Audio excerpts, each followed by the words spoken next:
बदलते वक्त की हर बड़ी खबर और नए भारत का नया नजरिया। नमस्कार, मैं हूं अर्चित और आप देख रहे हैं 4 AM टुडे टीवी। आज हम सिर्फ खबर नहीं दिखाएंगे, बल्कि उस खबर के पीछे छिपे असली सच और उसके असर से आपको रूबरू करवाएंगे। इस वक्त एक ऐसी खबर सुर्खियों में है जिसने सबका ध्यान खींचा। क्या है इस पूरी कहानी की सच्चाई? आइए सीधे मुद्दे पर आते हैं और देखते हैं हमारी ये विशेष रिपोर्ट को।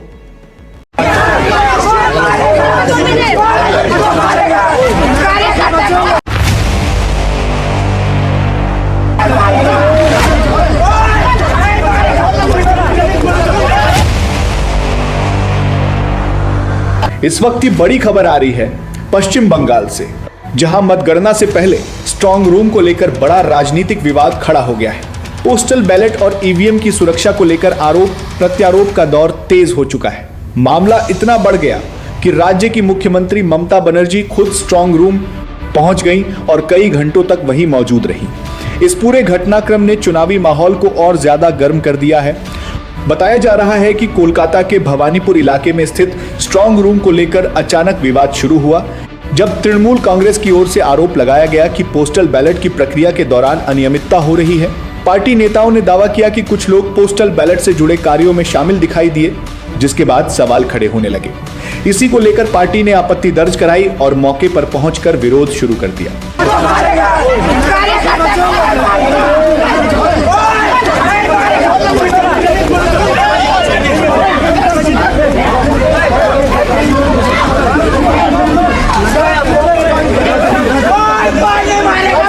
मामला बढ़ने के बाद कई वरिष्ठ नेता स्ट्रांग रूम के बाहर धरने पर बैठ गए। माहौल तनावपूर्ण होता चला गया और सुरक्षा व्यवस्था को और मजबूत कर दिया गया। আপনারা কেউ নেই, তাহলে আমরা দুজন এখানে যখন বসে আছি, আমাদের এই যুক্তিটা কেন দেয়া হচ্ছে যে অন্যরা আসুক তখন আমরা সবাইকে নিয়ে যাব? আচ্ছা, তাহলে যুক্তিটা কেন না? আপনারা আমাদের ঢুকতে দিচ্ছে না, এখন নেমন্তন্ন করে পাঠাচ্ছে বিজেপি ক্যান্ডিডেট। আপনারা বিষয়টাকে জানতে পারলেন কিভাবে? আমরা 4:30 পরে তো ক্যামেরাতে মুভমেন্ট দেখছি, ক্যামেরা নাম্বার 17 এ মুভমেন্ট।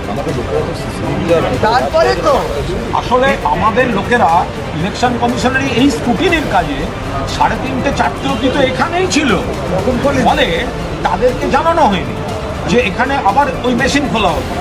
এবার শেষ মুহূর্তে একটা করে মেল পাঠিয়ে। इसी बीच मुख्यमंत्री ममता बनर्जी भी देर रात मौके पर पहुंची। उनके पहुंचते ही पूरे इलाके में हलचल तेज हो गई। बताया गया कि उन्होंने वहां मौजूद अधिकारियों से जानकारी ली और पूरी प्रक्रिया को लेकर अपनी चिंता जताई। मुख्यमंत्री ने बाहर आकर कहा कि उन्हें कई रिपोर्ट मिली हैं, जिनमें चुनाव प्रक्रिया को लेकर सवाल उठाए गए हैं। उनका कहना है कि पोस्टल बैलेट और ईवीएम की सुरक्षा को लेकर पूरी सतर्कता जरूरी है और किसी भी तरह की गड़बड़ी बर्दाश्त नहीं की जाएगी। उन्होंने यह भी कहा कि उनकी पार्टी को भरोसा है कि जनता का समर्थन उनके साथ है और परिणाम में यह साफ दिखाई देगा। हमारा जो ईवीएम मशीन है, इधर में स्ट्रांग रूम है, तो आप लोगों को जानकारी है कि नेताजी इंडोर में सीसीटीवी पे हम पाए गए और बहुत सारे जगह में कि उधर में मैनिपुलेशन हो रहा है और बाहर का आदमी आके वो खुल रहा है, देख रहा है, पोस्टर गलत को इधर उधर कर रहा है। वो देखने का बाद मैंने जब सीसीटीवी देखा टीवी में, तो मैंने सोचा मैं भी तो देखने आऊँ। तो पहले तो सेंट्रल फोर्सेस मेरे को एंटर ही करने नहीं देते थे। उसके बाद पूछा किसी से, बोला नहीं हमको जाने का हक है, बिकॉज वो लोग पहले किसी को अंदर में ही जाने नहीं देते। लेकिन as per our election rules, the candidate and election agent of any party is allowed up to the sealed room, not inside the sealed room but outside at the door of sealed room.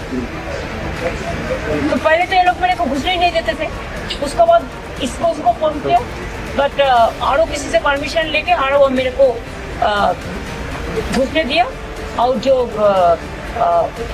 उन्होंने इतना time तक थे भी, उन्होंने भी सब देखभाल करके हम वॉशरूम भी करने बोला। जो एजेंट लोग पूरा 24 घंटा रहेगा, देखो तो ह्यूमन बीइंग है ना। दूसरी बात यह है, देखो साइक्लोन हो रहा है, तो बाहर में वो लोग बारिश में भीज रहा था। जो हमारा ऑफिशियल जो एजेंट जिसको परमिशन दिया गया रहने के लिए, तो इधर में होकर 3rd फ्लोर पे कैसे देखेगा? और inside the building totally closed, building was totally closed. लेकिन inside the building 3rd floor vote कैसे देखेगा इतिहास से? कोई कुछ नहीं था। तो इसके लिए तो सीसीटीवी का बंदोबस्त किया, जैसा देख सकते हैं नीचे में बैठ के, और उसका माथा को ऊपर में कोई जो है कुछ रहने का बंदोबस्त है। तो अभी तो बारंदा में बैठा दिया सब पार्टी के लिए। वो तो ह्यूमन बीइंग है ना, पॉलिटिक्स में रोज चलेगा, झगड़ा भी चलेगा, लेकिन हम तो ये नहीं चाहते हैं कि लोकतंत्र को वोट जबरदस्ती दखल किया जाए। इतना एट्रोसिटीज हुआ, इतना टॉर्चर हुआ, हमारा एजेंट को इतना अरेस्ट किया, इतना वन साइडेड हुआ, उसका बाद भी अगर ऐसा ईवीएम मशीन को लूट करने के लिए, अगर काउंटिंग लूट करने के लिए कोई कोशिश करे, तो हम जिंदगी मत एक करके लड़ेंगे। और हम सब कैंडिडेट, सब चीफ इलेक्शन एजेंट को, जितना भी पार्टी है, सबको होते हैं आपका हक है, आप देखभाल कीजिए, but don't quarrel, this is not the place for quarrel. Counting का डेट में होता है, एक साइड और एक पार्टी रहता है और एक साइड एक पार्टी रहते हैं, और लोकतंत्र भी चलता है, प्रेस भी एक साइड में रहते हैं, लेकिन ये तो ठीक नहीं है। हम आने से कुछ स्लोगन शॉटिंग करेंगे, तो हम बोले तो वो तो गुजरात से आया स्लोगन शॉटिंग करने के लिए, इधर का लोकल गुजराती नहीं जो फेसबुक में लाइव कर रहा था, मैंने देखा, मेरे को भेजा प्रेस। लेकिन आप बोलो हमारा कोई एरिया है, हम एक सेकंड में बोलेगा तो कॉलिंग सिलेंस से हम 10,000 लेके इधर में खड़ा कर देंगे, हमको बाहर से ले आने का जरूरत नहीं। दूसरी ओर चुनाव आयोग की तरफ से भी इस मामले पर प्रतिक्रिया दी गई। आयोग ने स्पष्ट किया कि जिस प्रक्रिया को लेकर विवाद हो रहा है वह पोस्टल बैलेट के सेग्रीगेशन यानी अलग अलग श्रेणियों में व्यवस्थित करने की सामान्य प्रक्रिया थी। इस प्रक्रिया की जानकारी राजनीतिक दलों को पहले ही दी जा चुकी थी। आयोग का कहना है कि स्ट्रांग रूम की सुरक्षा पूरी तरह मानकों के अनुसार है और किसी तरह की छेड़छाड़ का सवाल नहीं उठता। इस बीच विपक्ष की ओर से भी तीखी प्रतिक्रिया देखने को मिली। विपक्षी नेताओं ने तृणमूल कांग्रेस के आरोपों को राजनीतिक रणनीति बताया। उनका कहना है कि मतगणना से पहले इस तरह का माहौल बनाकर दबाव बनाने की कोशिश की जा रही है। वहीं सत्तारूढ़ दल का कहना है कि चुनाव की पारदर्शिता सुनिश्चित करना हर राजनीतिक दल का अधिकार है और अगर कोई सवाल उठ रहा है तो उसका जवाब मिलना चाहिए। अरे हुआ क्या, इधर कोई र्यूमर, ये देखिए हारने का पहले कुछ तैयारी करना पड़ता है। ये लोग बोला कि अंदर कुछ हो रहा है, तो सुना है डीईओ लोग को अंदर लेके गए और दिखाए भी, तो इसी लेके इधर हलचल मच गया और टीएमसी का कुछ कार्यकर्ता लोग इधर, हम लोग जब दोनों जा रहे थे तब स्लोगन दिए, ठीक है, और गाली गुप्ता भी किया, लेकिन स्लोगन हम ये बोले हैं, कलकत्ता पुलिस के क्या एडिशनल सीपी ना जॉइंट सीपी थे, उसको भी बोला है रुपेश कुमार, और डीसी सेंट्रल को भी बोले हैं कि कभी नहीं हुआ स्ट्रांग रूम का सामने ऐसे असेंबली कोई भी पार्टी कर नहीं सकता, कोई बड़ी इवेंट काउंटिंग का दिन वो आकाशवाणी का तरफ एक पक्ष रहेगा और ये गंगा का तरफ दूसरा पक्ष रहता है, यही नियम है। तो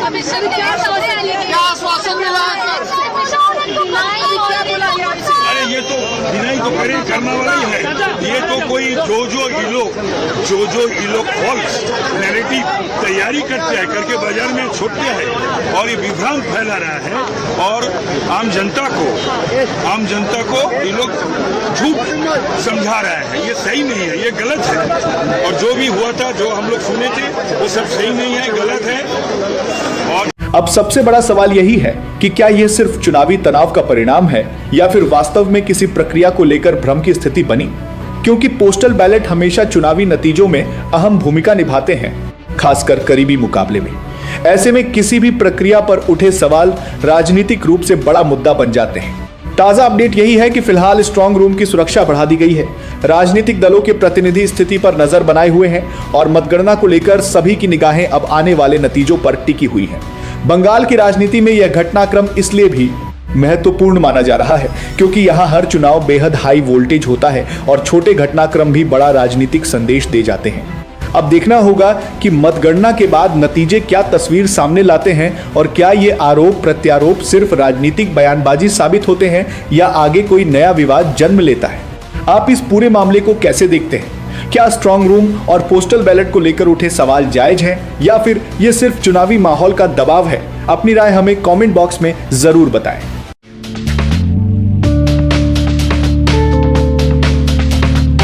अगर आपको हमारा ये वीडियो पसंद आया हो तो इसे लाइक करें, शेयर करें और हाँ, हमें सब्सक्राइब और फॉलो करना बिल्कुल ना भूलें ताकि आप देश और दुनिया की कोई भी खबर मिस ना करें। तो जुड़े रहिए हमारे साथ और देखते रहिए 4 AM टुडे टीवी, खबर भी असर भी। फिर मिलेंगे एक और नई खबर के साथ, तब तक के लिए नमस्कार, जय हिंद, जय भारत।